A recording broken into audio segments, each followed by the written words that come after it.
കേരളത്തിലെ സഹകരണ മേഖലയെ പ്രത്യേകമായി ടാർഗറ്റ് ചെയ്യുന്ന നിലയിലേക്കെത്തി. കേരളത്തിലെ സഹകരണ മേഖലയെക്കുറിച്ച് അങ്ങേയറ്റം വസ്തുതാവിരുദ്ധമായ കാര്യങ്ങൾ പ്രചരിപ്പിക്കാൻ വരെ ചില ഔദ്യോഗിക സ്ഥാനത്തിരിക്കുന്നവർ തയ്യാറായി. ഇപ്പോൾ നോട്ട് നിരോധന കാലം ആലോചിച്ച് നോക്കൂ. നോട്ട് നിരോധന കാലത്ത് കേരളത്തിലെ സഹകരണ സ്ഥാപനങ്ങളെക്കുറിച്ച് അപവാദം പ്രചരിപ്പിക്കാൻ ചില രംഗത്ത് വന്നു. യഥാർത്ഥത്തിൽ സഹകരണ മേഖലയുടെ ഇടപാടുകളെല്ലാം സുതാര്യമായിരുന്നു. ആ പറഞ്ഞ തരത്തിലുള്ള ഒരാക്ഷേപത്തിനും കേരളത്തിലൊരു സഹകരണ സ്ഥാപനവും അർഹമായിരുന്നില്ല. പക്ഷേ സഹകരണ മേഖലയെ താറടിക്കുക എന്ന ഉദ്ദേശത്തോടെ അത്തരം പ്രചരണങ്ങൾ നടന്നു. അതിൻ്റെ തുടർച്ചയായി മറ്റു ചില നടപടികൾ വന്നു സഹകരണ മേഖലയെ തകർക്കുന്നതിന്. അതിലേറ്റവും പ്രധാനപ്പെട്ട ഒന്നാണ് മൾട്ടി സ്റ്റേറ്റ് സഹകരണ സംഘം. നമ്മുടെ കേരളത്തിൽ തന്നെ പ്രവർത്തിക്കുന്ന ഒട്ടേറെ സംഘങ്ങളുണ്ട്. ആ തരത്തിൽ ആ സംഘങ്ങൾ പലതും കുറച്ച് കഴിഞ്ഞപ്പോൾ പൂട്ടിപ്പോയി. കാരണം അത്രയധികം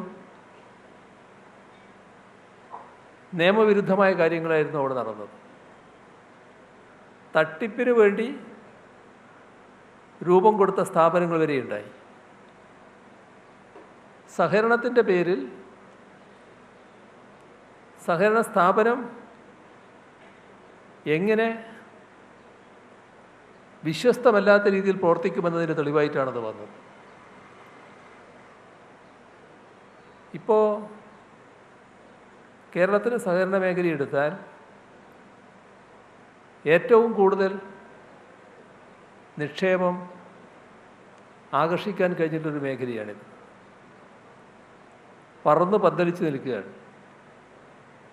സഹകരണ സ്ഥാപനങ്ങളില്ലാത്ത ഒരു മേഖലയുമില്ല. മനുഷ്യൻ്റെ ജനനം തൊട്ട് മരണം വരെയുള്ള എല്ലാ ഘട്ടങ്ങളെയും സഹകരണ മേഖല അഭിസംബോധന ചെയ്യുന്നുണ്ട്.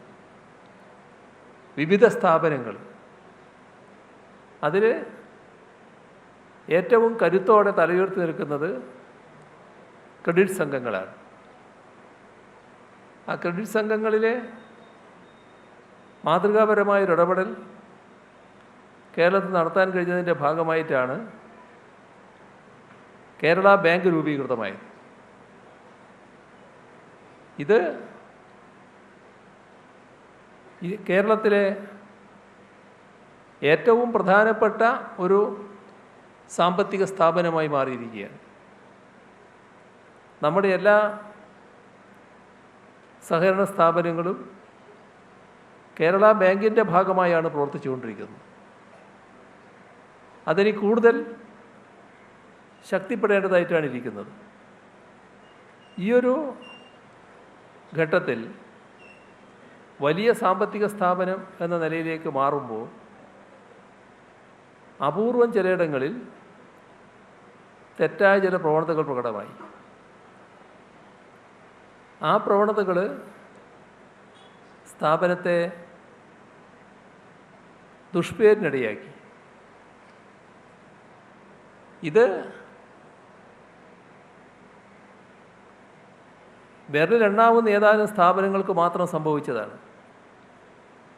നമ്മുടെ സമൂഹത്തിൽ സംഭവിക്കാൻ പാടില്ലാത്തത്, പ്രത്യേകിച്ച് സഹകരണ മേഖലയിൽ ഉണ്ടാകാൻ പാടില്ലാത്ത ചില കാര്യങ്ങളാണ് ചിലയിടത്തുണ്ടായത്.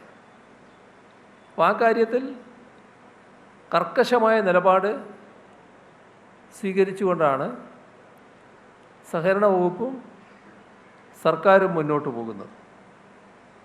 ഇങ്ങനെ വന്നപ്പോൾ കേരളത്തിലെ സഹകരണ മേഖലയെ ലക്ഷ്യമിട്ടവർക്ക് അതൊരു വലിയ പ്രചരണ ആയുധമാക്കി മാറ്റാൻ സാധിച്ചു.